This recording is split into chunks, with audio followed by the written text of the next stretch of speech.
Amen. Hallelujah. Lahat ng magaganda, sumigaw ng malakas na amen. Amen! Amen. Praise the Lord. Isang malaking karangalan po na ako ay muling na patayo sa ikot ng pagtutulito nito at isang kaganakan po sa ating relationship na tayo po ay patuloy. Nakakatuwa dahil mga bagong henerasyon ang nakikita kong tumatayo sa stage. It is a wonderful thing to see that God is doing His work dito sa iglesia natin dito. We thank God. And it's an honor, Pastor June. We submit to Pastor June and Pastor Mirna for such a wonderful work. And never had any opportunity to stop, but you have been a faithful servants of God ever since when I was young in the ministry. Sila po yung I cannot forget na Pastor Romy and Pastor Jude Karim are the people who encouraged me to serve the Lord. I was not even a pastor during that time, and they were giving me the opportunity to preach kahit hindi ako pastor. And it is a great, great honor na ako po ay natulungan nila spiritually na magpatuloy sa Panginoon and to stand by faith. That's the reason why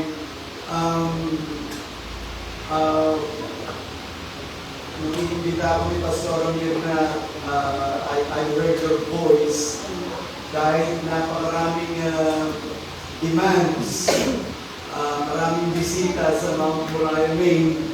May Bible school tayong ginaganap at 1 week after that,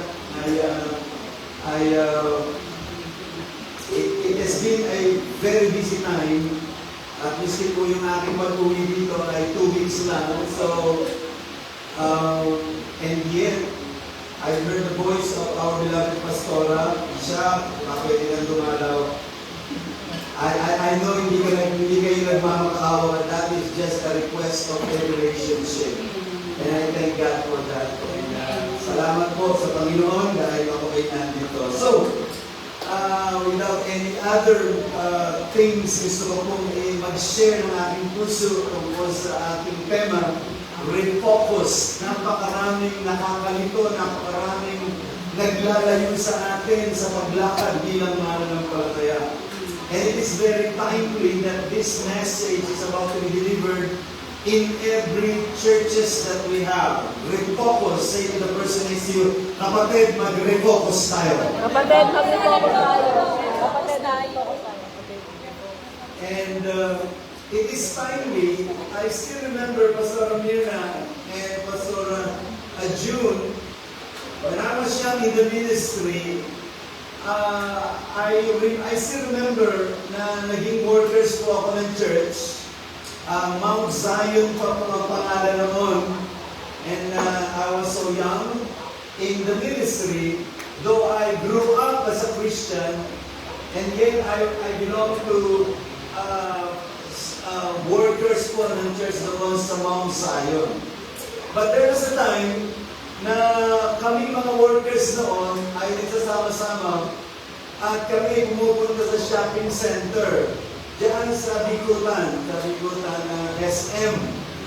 And since yan ay bagong tayo at nagkasabay naman na kami ay nagbigay ng panahon sa Panginoon, and while we are moving onward, looking for the shops that hindi naman kami bibili. Alam naman tayo mga Pilipino, kahit walang binibili, pumupunta rin sa shop. And we were those people, no? Mga bagong worker. And then there is a sad moment po dito. Sabi ng isang kasama kong worker, nung hindi pa ako nagko-commit sa Panginoon, bilang full-time worker, kaya kong bilhin to, kaya kong kunin to, kaya kong magtrabaho para dito. Pero ngayon, hindi ko na ito mabibili. Now, there is a different meaning dun sa sinasabi niya. Parang nagbago yung kanyang focus.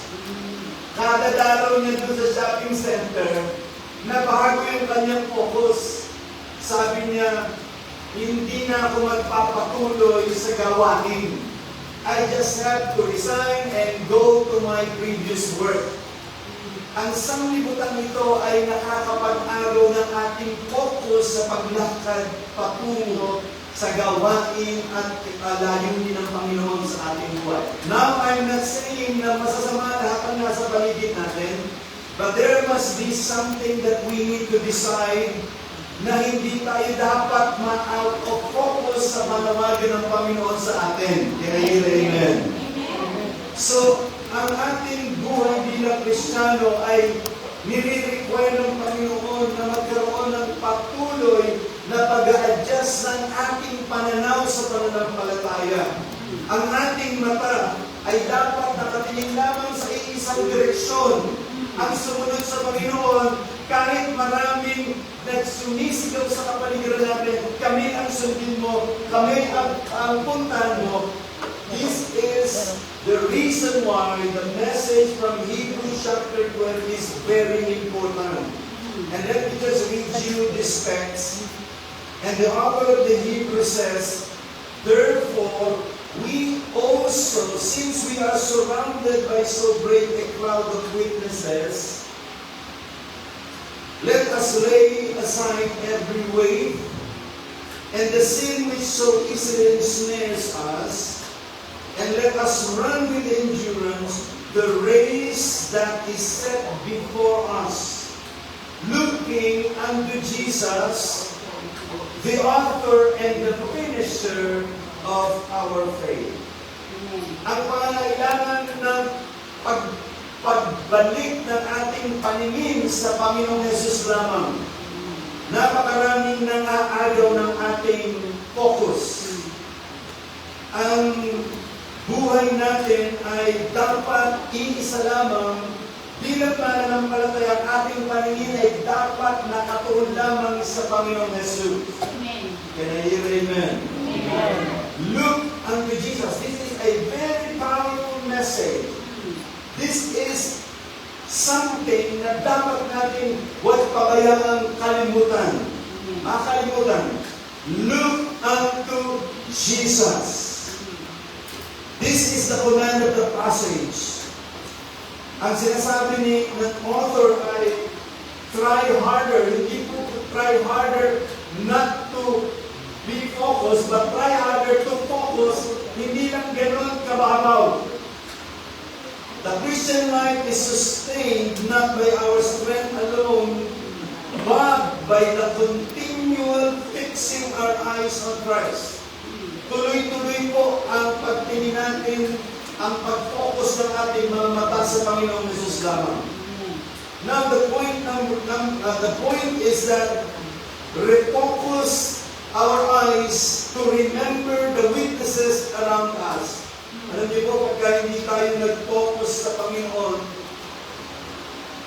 madali ho tayong malibang sa ibang bagay. I was listening to our preacher, yung ating mag-preach dyan sa Bacoor, si Pastor Justice Pangana. And I asked him, can you preach? Habang nasa kotse kami. Sabi ko, Pastor Nick, pag-preaching nga natin. Because we have the same thing, we have the same title. And I wanted to listen for this Ghanaian pastor. And then he preached. And then one of his illustration is about the light. The magnifying glass na tawag doon. The magnifying lens, sabi niya, na pagka tinutok mo to, sa araw, natamangan ng araw yung magnifying lens at may papel doon, makikita mo yung ray, yung ilaw na kayang sunugin yung papel. But if you will just take away yung magnifying lens, hindi mo masusunog yung papel. And that is a good example of focus. Pero iba yung expression ko doon. Marunong kayo gumamit ng flashlight. Ang flashlight, pagka pinasinimbihan nyo, you can see a lot of things. And you can be not focused on one thing. You can see on your peripheral view, makakakita ka dito, makakakita ka dyan, pero walang point of direction, walang point of centrality yung iyong focus. Pero ang laser, alam mo po yung laser? Di ba meron? Now, they have invented something different. Itong laser, pagka itinutok mo, isa lang ang puntos nito. Hindi ka makakakita ng iba. It will just, kung saan mo ito i-point, yun lang talaga ang tatamaan. At mayroong powerful laser na kayang humati ng bakal. Pagka tinapak mo sa isang bakal yan, it can penetrate. And that is the meaning of this focus. Looking unto Jesus, hindi ito yung titingin lang na parang glimpse lang ang pagtingin natin sa Panginoon. O titignan ko lang si Jesus pag linggo. Magmumukha lang tayong Jesus pagka linggo ng pagsamba. Mukha lahat tayong maka-Kristo pag linggo. Pero pagka ibang araw na, iba-iba na tayo. But focusing on Jesus is like a laser. Whatever happens around us, we only look unto Jesus. This is the point of the author ng Hebrew. The word therefore, alam niyo po kasi kaya sinabing looking unto Jesus ng author, kasi marami ng mga mananampalataya noon na nawala ng focus. Hindi na kay Kristo nakatingin. Kaya sinulat ito, kung si Apostle Paul man ang sumulat ito, nagbigay siya ng babala, looking unto Jesus, the author and the finisher. Hindi ang pananampalataya ko ay si Bishop Vic. Hindi siya ang aking pananampalataya. Hindi ang pangalan ng church ang aking pananampalataya. Ang pananampalataya ko ay si Jesus Christ. Kaya kahit anong mangyari sa akin, your faith will remain solid because it is on Jesus. Kahit anong hirap, kahit anong pagsubok ang nangyayari sa kapaligiran natin, when we look our eyes on Jesus, mananatili tayong matibay. Can I hear amen? Yes. Sabi mo sa tabi mo, kay Jesus ka lamang tumingin, kapatid. Kay Jesus ka lamang tumingin. Now, another thing na mapapansin nyo dito, when he says, looking unto Jesus, it is actually connected to the first chapter 11. Sabi na kasi dito, pagka binasa natin ulit, ang sabi niya, therefore we also, since we are surrounded by so great a cloud of witnesses.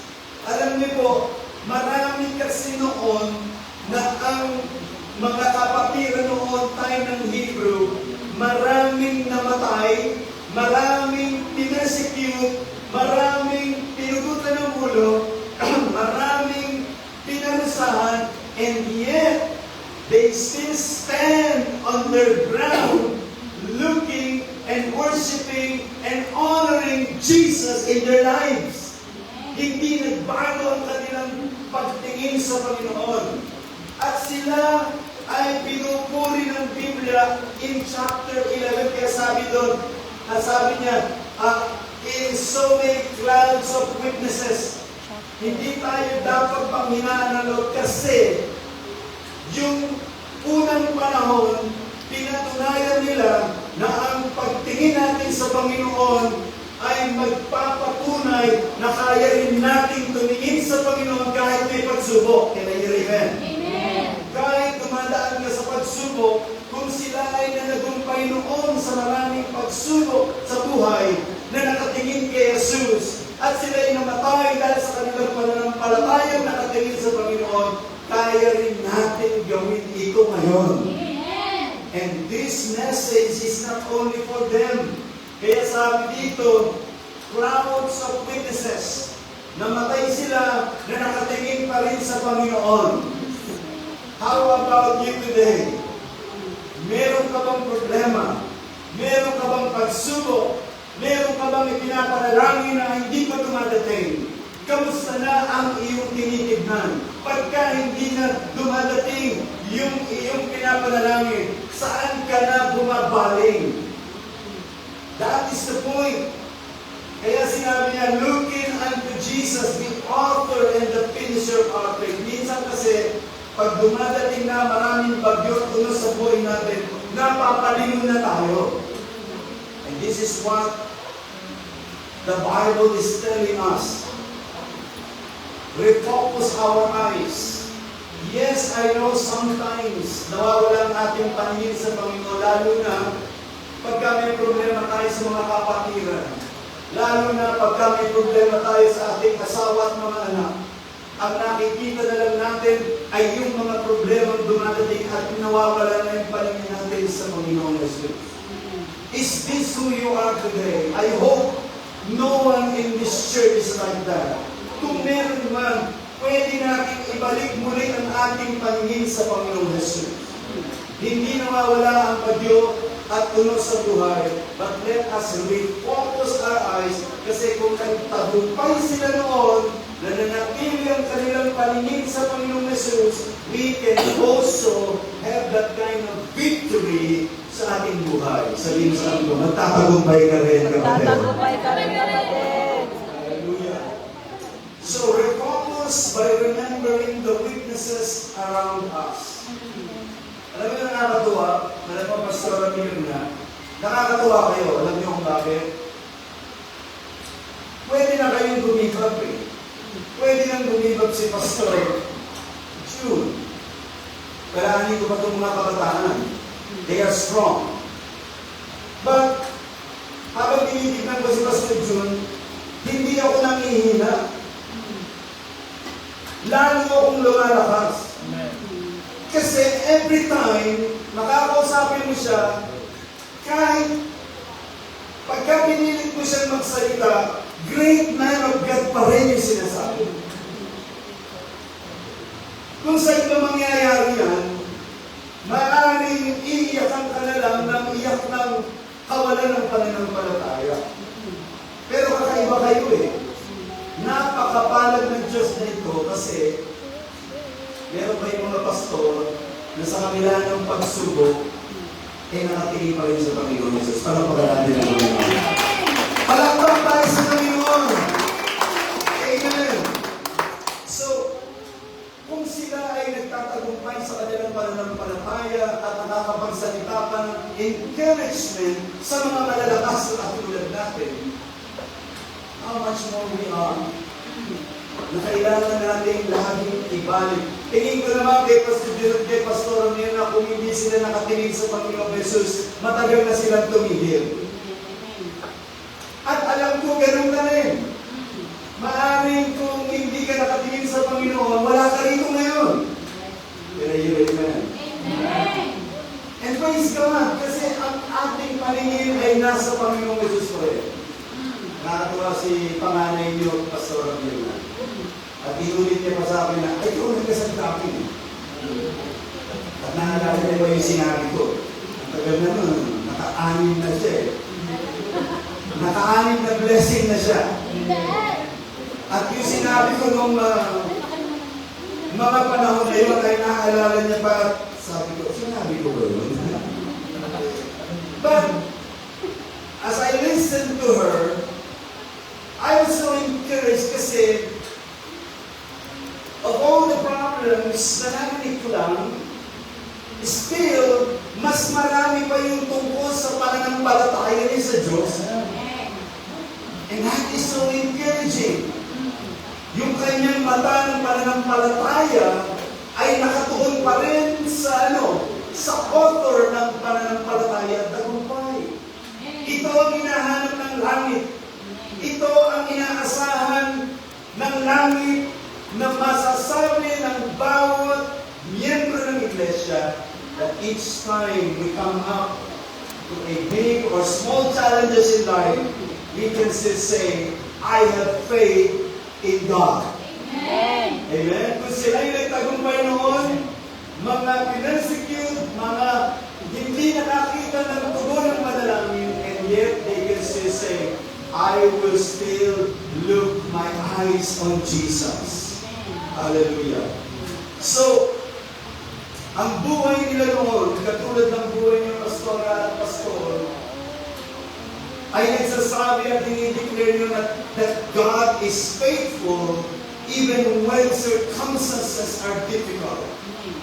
Ang sarap pakinggan na kahit mayroong mga difficult times sa inyong buhay, you can still say,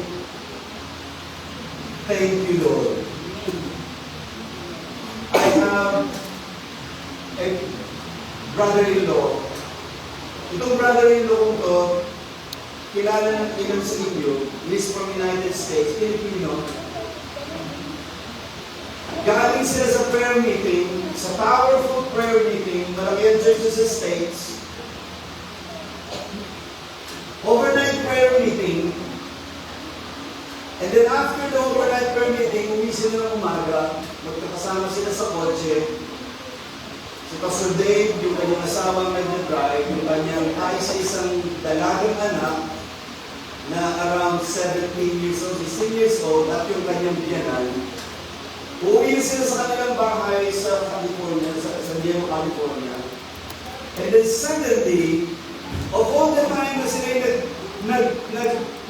naka-experience ng matinding presensya ng Panginoon, yung kanilang kotse na dinadrive ay biglang hinipa ng malakas na hangin at nahulog sa bangin.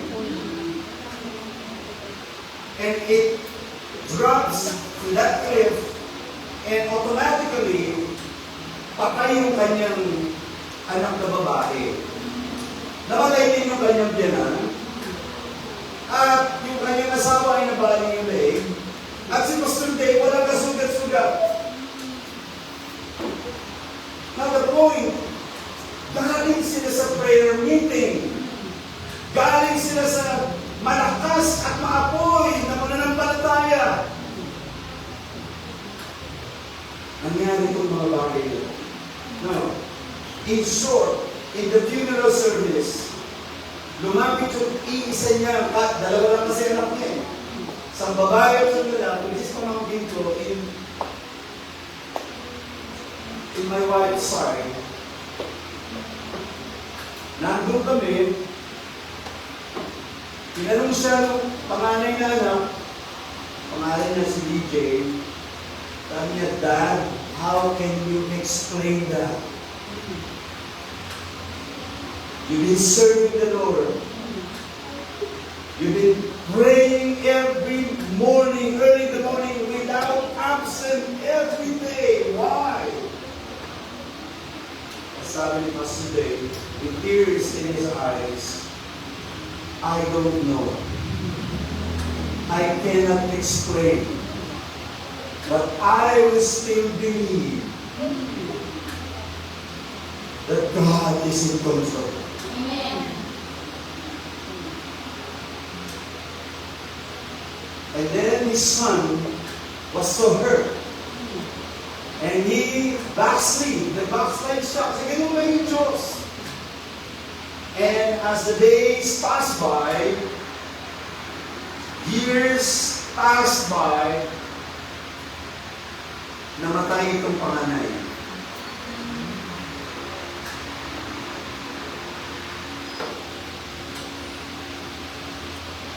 And it is a very sad and terrible times with Pastor Dave. The church is growing, praise and worship are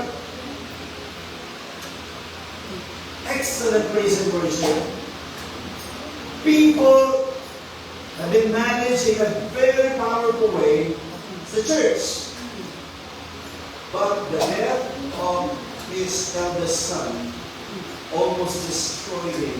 Nag-meet kami sa Tagaytay. He went back to the Philippines and he calls my attention. Sabi niya, Rick, I want to have fellowship with you.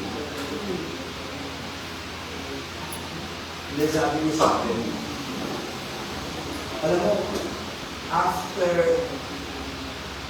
that accident, I was so destroyed in my heart.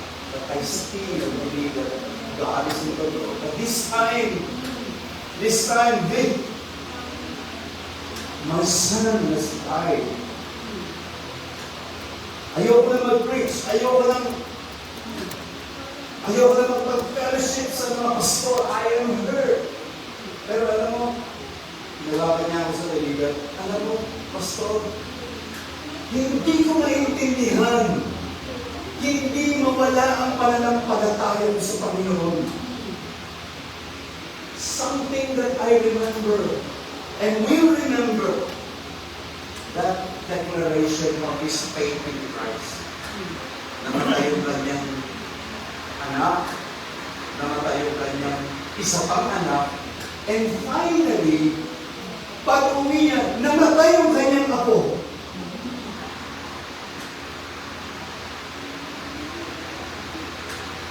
This is so much. Nasaan kaya si Pastor Dave? Pastor Dave still serving the Lord today. Focusing his eyes on Jesus.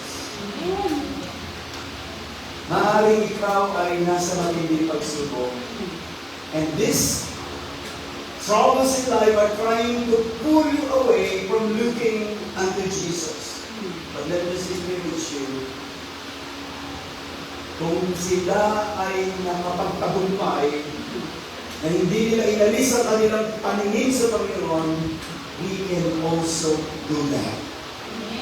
Iisang Diyos ang sinasamba natin. The Jesus in the United States is the same Jesus that we have today.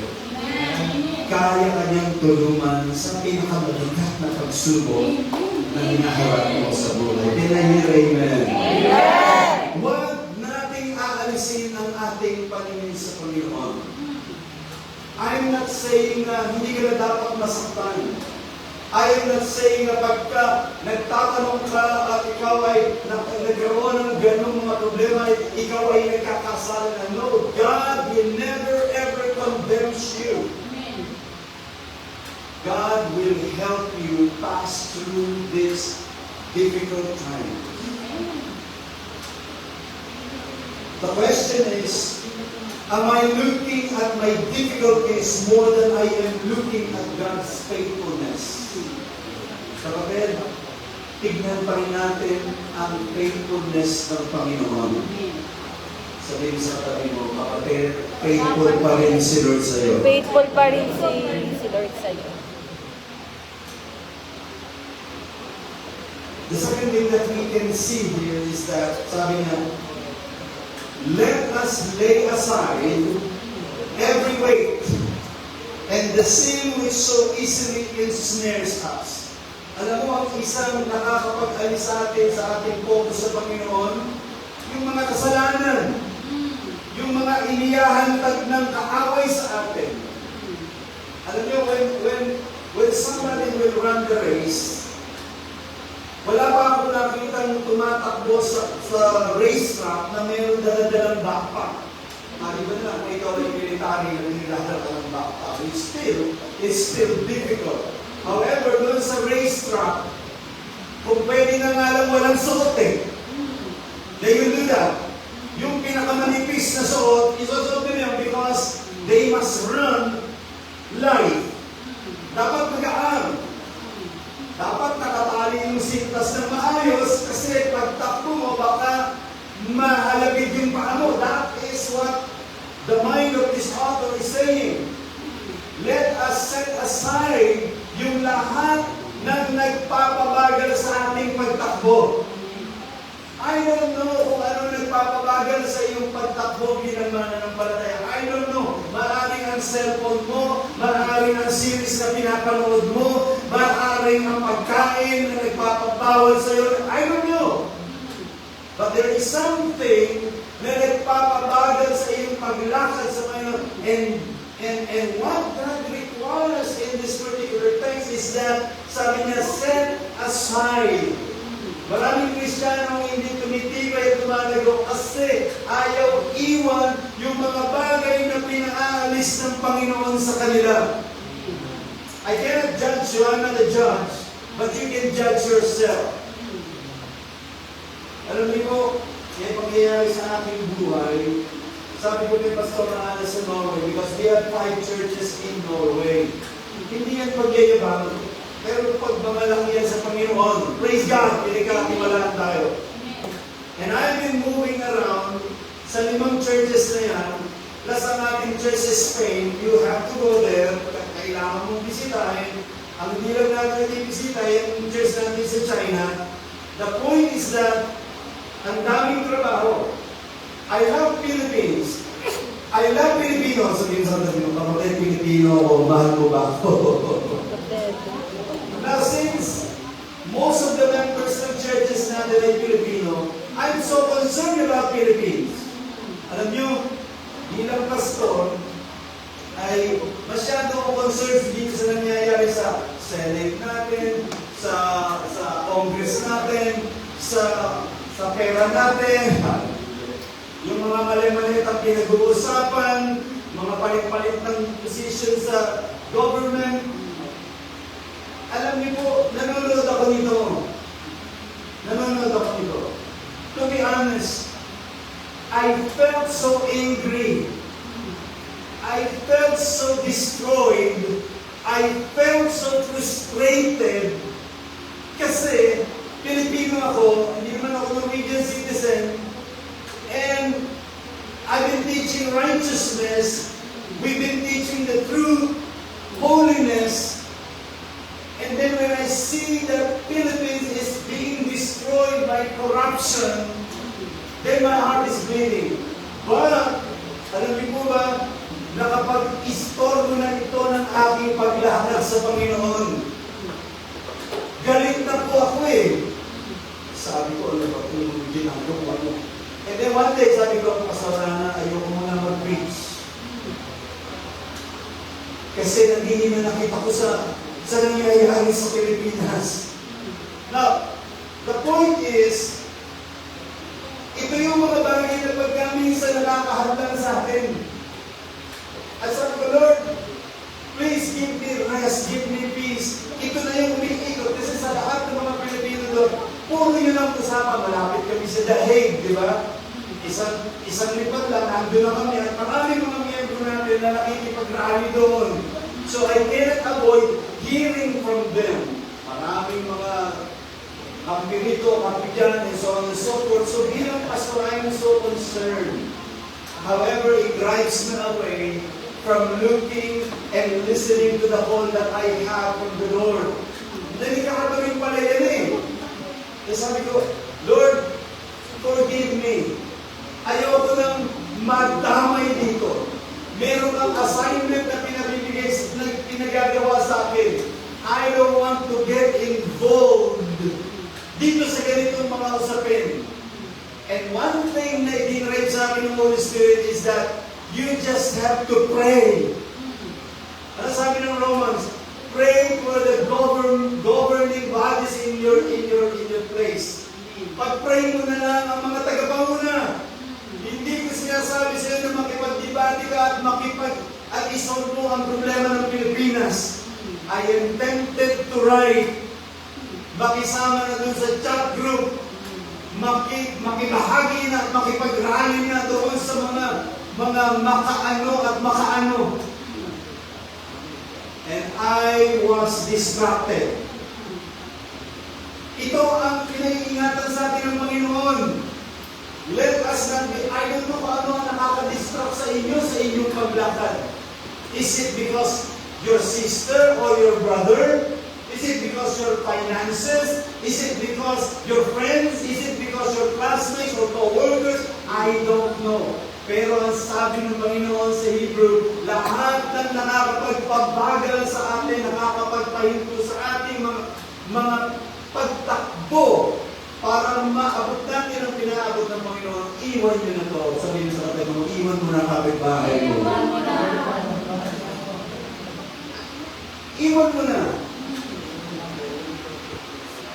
Let us focus our eyes on Jesus, because when we focus our eyes on Jesus, He is the answer. Amen.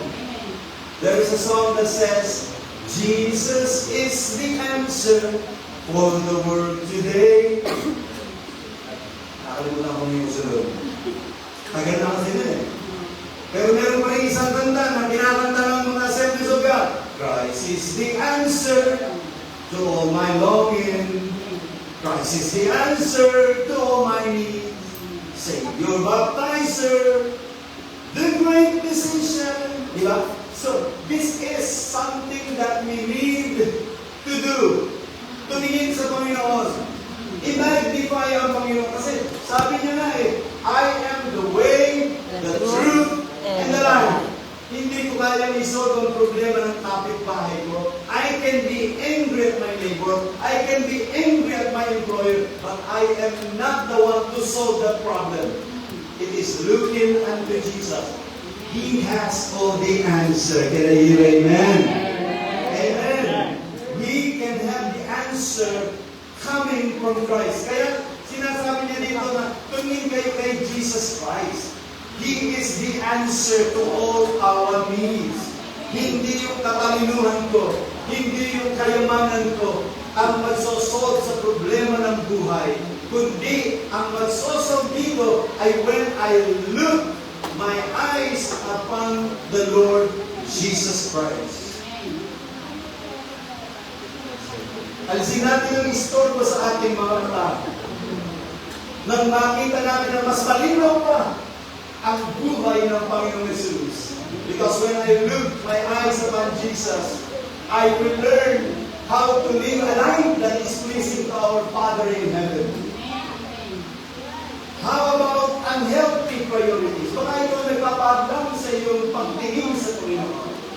Meron kang ibang prioridad. Masyado ka na nadidistract ng mga TikToks and mga marites sa cellphone.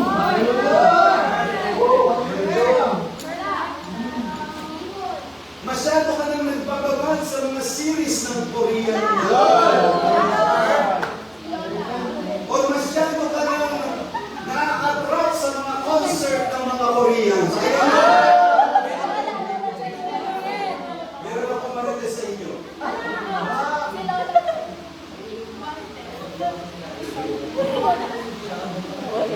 Cheese.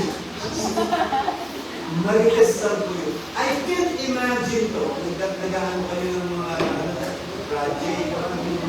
Nagdo-donate kayo ng I was so impressed. Meron kayong mga contributions. But I can't imagine, mga Christians ito, meron kasi ata mga concert dito na you will pay 30,000 for the ticket. I don't know kung ano itong concert na to ng mga Korean to na tama ba yun? Narinig ko. Asia. Ano tawag dito sa group na ito? Di ba ang mahal? Ang mahal ng ticket. Pwede naman bayaran kung inaano natin kung ano tawag dito. Isang ticket lang yun, tapos na yung problema How come pagkatungo sa Panginoon? Hindi natin maibigay yung thousands and thousands of pesos.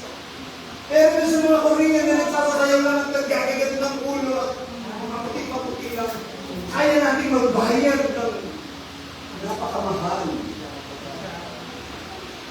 I don't envy these young people. But the focus is no longer in Christ. Yun lang yung brandang ko. Kayang magbayad ng mahal para maaliw ang kanilang paningin sa mga nagsasayawang mapupogi at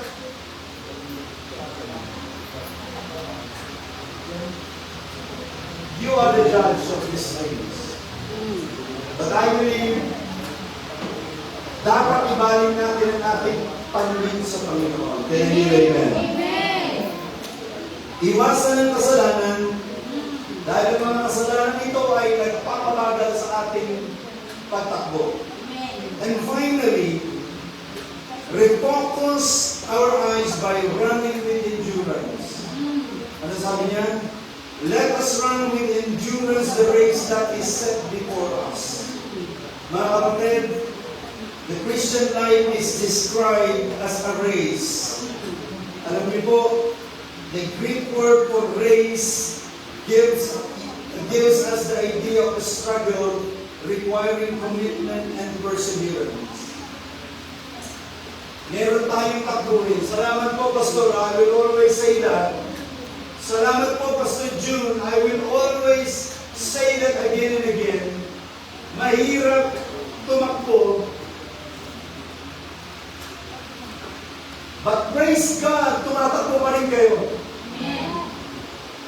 And I look forward that we can all go together and run this race all together until we see the finish line. Kapatid, sabihin mo sa katabi mo, huwag kang tumigil tumakbo. Hallelujah. And in this race, you need endurance. Maaaring pag linggo, malakas ka. Pag Lunes, malakas-lakas ka pa rin. Pag Martes, hindi mo na naiyakbang ng iyong pananampalataya. Times are like that. Masaya, malakas tayo pag Sunday, we can raise up our voice, we can shout hallelujah. Pero pag Monday, hindi na natin maisigaw ang hallelujah. Let us run the race with endurance. Tiis. Pagsisikap. Alisin ang mga bagay na nagpapahina. Kung sino man ang linggo, dapat gano'n ka rin ng Monday. Kung ano ka ng Sunday, gano'n ka pa rin tumatakbo ng Martes. I am not judging us. I am not judging anyone.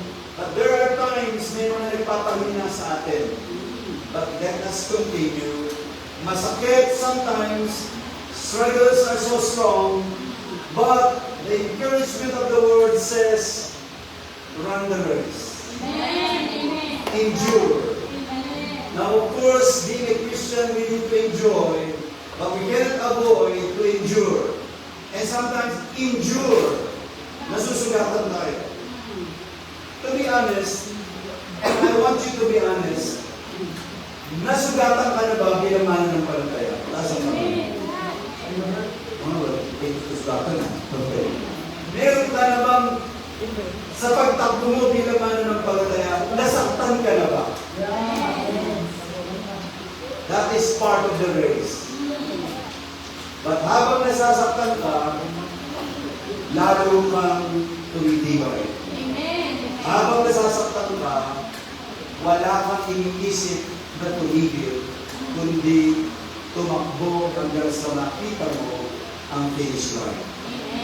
So we have to refocus our eyes, fixing our eyes on Jesus, looking unto Jesus, the author and the finisher of our faith. Mga kapatid, wala tayong ibang tatakbuhan sa panahon ng mga pangangailangan. I just would like to encourage everyone, anuman ang inyong kinakaharap sa araw na ito, at sa darating pang mga araw, I want to encourage you na tumingin lamang tayo sa Panginoon.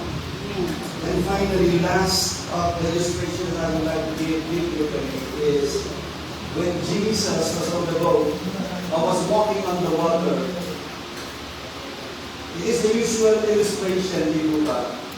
When Peter asked, Lord, ikaw ba yan? Nakita niyo si Jesus, sabi ni Jesus, yes, I am. Can I walk on the water? Can I walk on the water with you? Sabi ni Jesus, come. Ang sarap ng kanilang usapan. Kung ipipicture nila, I don't know, siguro yung isang habang ni Peter, kinakapa niya yung tubig, pero yung mata niya, nakatingin pa rin kay Jesus. And then, yung pangalawang habang, nakatingin pa rin siya kay Jesus, malapit niya sa kay Jesus, nakatingin, nakatuon yung mata niya sa Panginoong Jesus.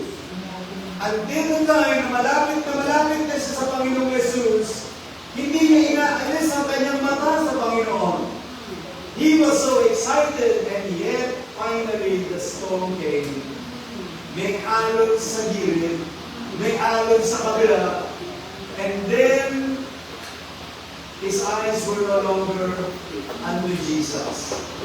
And then finally, Eventually, he began to sing. Siya ay lumubog. Nawala ang kanyang paningin sa Panginoong Yesus. And that is happening to us sometimes. Ayaw na natin magsimba. Kasi hindi ka na kay Jesus na natingin.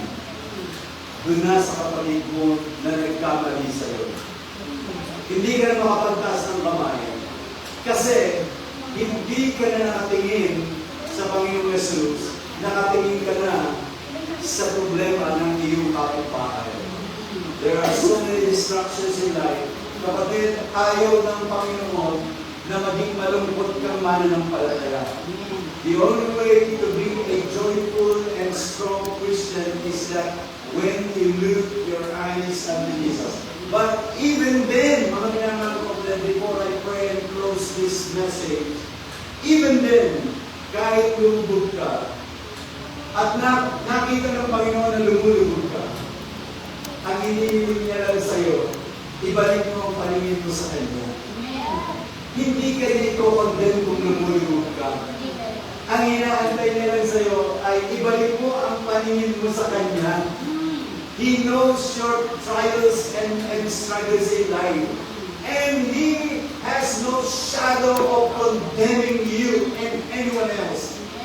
He loves you so much. Mahal na mahal tayo ng Panginoon. He wants to give you healing. Maaaring yung sakit mo ay nagpapalubog sa'yo. And hindi mo ito kasalanan. But He just wanted you to look your eyes upon Him. The author and the finisher of our faith. Maaaring ang mata mo ay lumalabo sa Panginoon. But God can do His operation in your eyes. When you say, Lord, help me, Lord. Sabi ni Peter, help me. I willing to ask the Lord to help you. Kung nalalaman mo ngayong umaga, na para bang ang pananampalataya mo ay lumulubog, this is the time to sabihin sa Panginoon, Lord, help me. Restore me. Heal me. Empower me. Raise me up again. Lord, bakit may sakit ako? God will never ever deny your request. God's delay is not God's denial. Maaari matagal ka ng may sakit. Maaari matagal ka ng naging nanakit. And that makes you sick. Pero sa encourage ka, God will never run away from you. Amen. God will keep on stretching out His hands. When you come back to Him and turn your eyes upon Jesus. I really will do that and say, Lord, I want to continually trust you. Magtitiwalaan pa rin kita. Ano man ang mangyayari. As I remember Pastor Dave, he is one of my greatest examples of the Bible. Mahirap kasi mawala ng mahal sa buhay. That is the worst trials that you will ever have. Pwede ikaw na nga lang kapag nasakit, huwag na lang yung mahal mo sa buhay. But when I listen to Pastor Dave, sabi niya, praise the Lord. Masarap itong tono niya eh. Praise the Lord. Inuman nyo, praise the Lord. And we focus his eyes on Jesus. And my prayer and hope that this church will continue to focus for us. And because I do it, please rise up. Your producer, Pastor. I don't know kung anong inaarap yung problema sa buhay. But never ever be ashamed na sabihin may problema ako. Meron akong struggles. gusto naman ikaw sabihin, Lord, help me. And God will reach out His hands to you. Kasi yun ang gusto niya. Lalo ko bilang tinatawag na bishop, hindi ko makalis. Minsan, dahil tinatawag ako bishop, parang iniisip ng mga tao, hindi na ito nagkakaproblema.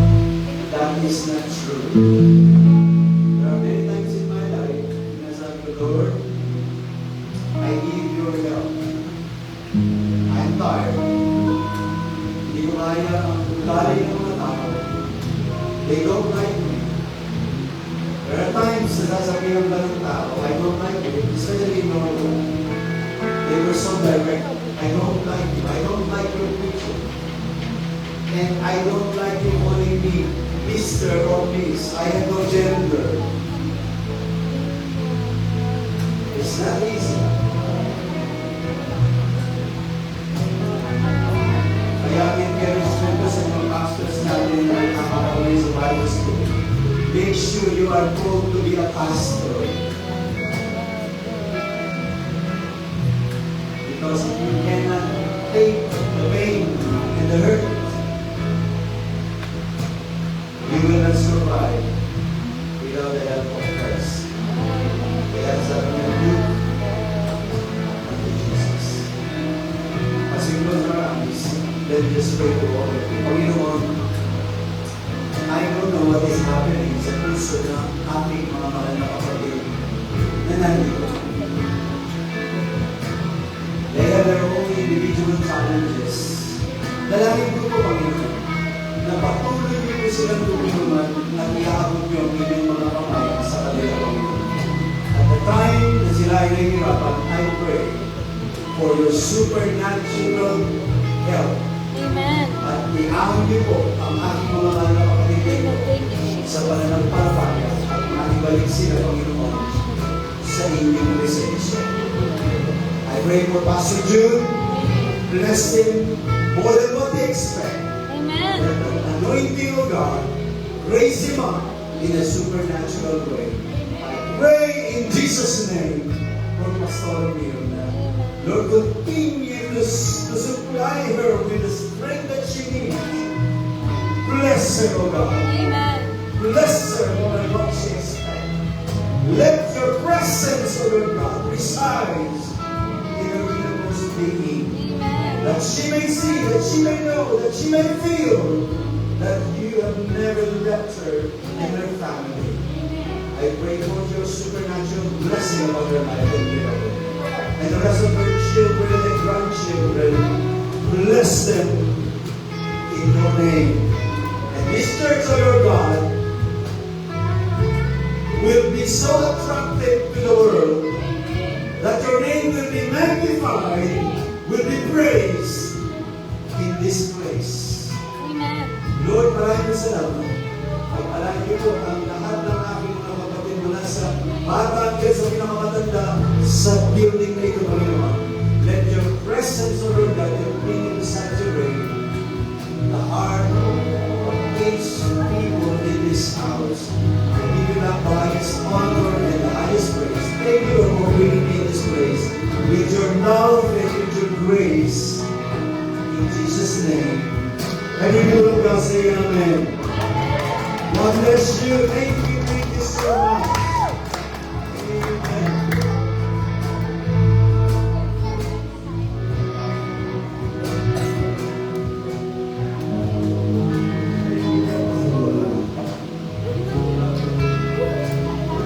Maraming salamat po sa mga pag-ibig Thank you. very strong message this morning. And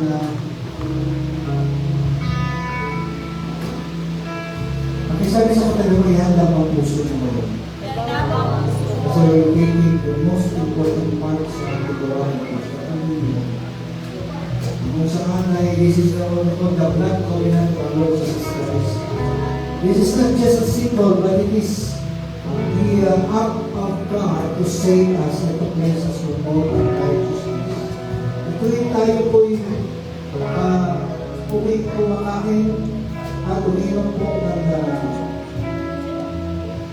kung ano Babylonian Jews or whatever, we have to put our hearts and our minds that we have to focus on what Jesus did on the cross, that He died for us, and His blood and His flesh is the symbol of our victory of sin. So alalahan po natin ang Panginoon, hindi lamang tuwing first Sunday o second Sunday, alalahan natin na ang namatay ay nasa puso na natin ngayon si Lord. Kaya, pakisabi sa kandali mo, love Jesus, Love Jesus. and see. Hallelujah. Praise the Lord. Can I have you read in the White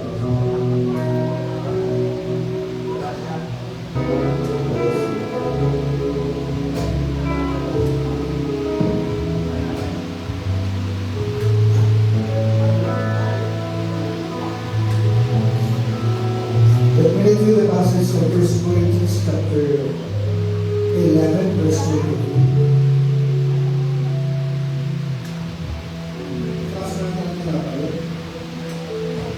For I received from the Lord what I also delivered to you, that the Lord Jesus, the night when He was betrayed,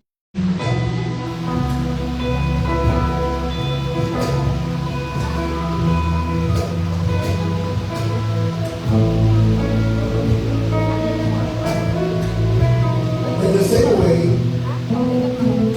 also He took the cup after suffering, saying, This cup is the new covenant in my blood. Do this as often as you drink it in remembrance of me. For as often as you eat this bread and drink this cup, you proclaim the Lord's death until He comes. Glory to the Lord Jesus.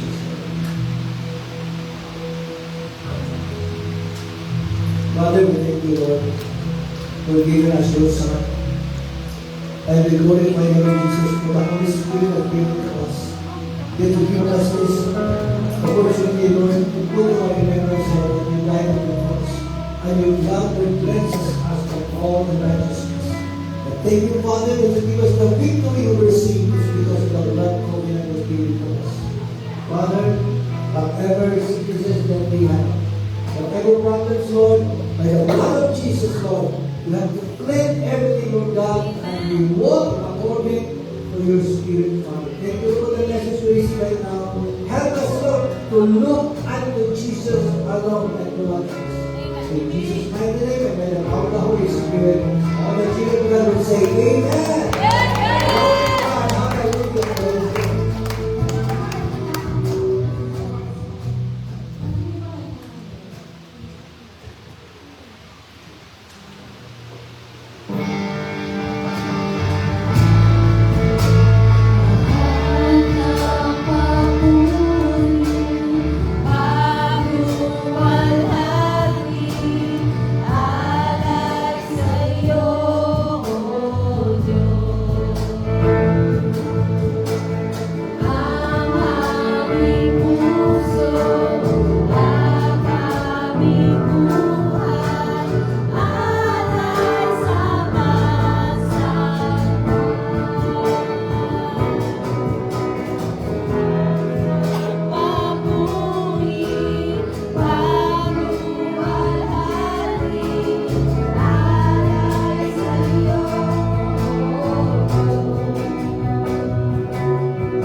obedience to His word, I receive His blessings. I receive blessing in the city and blessing in the field.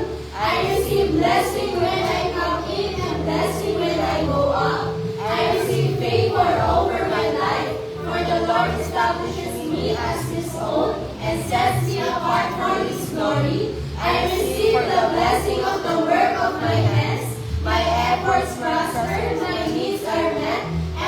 provision overflows. I receive victory in every battle I face, for the Lord goes before me and causes every opposition to be defeated. I receive open heavens over my life, divine opportunities, and blessing you release in God's perfect time. I receive God's promise that I am the head and not the tail, above and not beneath, moving forward in faith and purpose. Today I declare and I receive every promise of man by faith, knowing that His word never returns void. In Jesus' mighty name, Amen.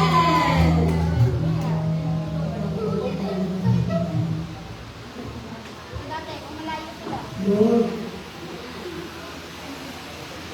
thank you.